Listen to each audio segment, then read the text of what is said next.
प्रधानमंत्री नरेंद्र मोदी आह्वान क्रमे हर घर त्रिरंगा शोभायात्रा बंदर नगरी पारादीप में अनुष्ठित हो जाएगी। पारादीप म्युनिसिपालिटी पक्षर आयोजित यह कार्यक्रम में विभिन्न स्कूल कॉलेज स्वेच्छासेवी संगठन बुद्धिजीवी सामिल होते। पारादीप विधायक तथा शिल्पमंत्री संपद स्वाई म्युनिसिपालिटी अध्यक्ष बसंत विश्वाल समेत 19 वार्डर काउंसिलर त्रिरंगा रैली में जोग देते।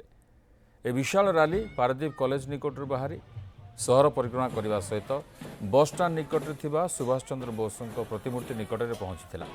सेठरे छात्र छात्री मानू स्वाधीनता संग्रामी संघर्षमय जीवन संपर्क में वक्ता माने उद्बोधन देते।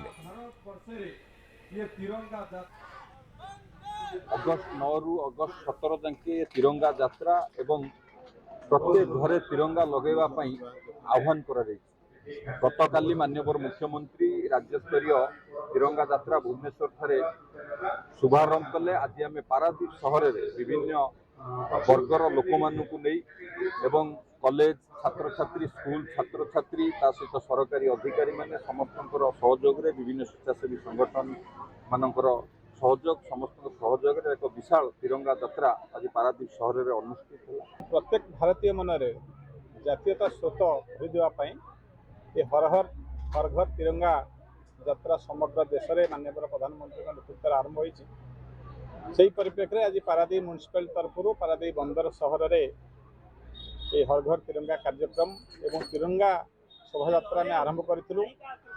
पारादीप महाविद्यालय पाखर आरंभ हो आज बड़पड़िया स्थित नेताजी सुभाष बोस प्रतिमूर्ति पाखे शेष करा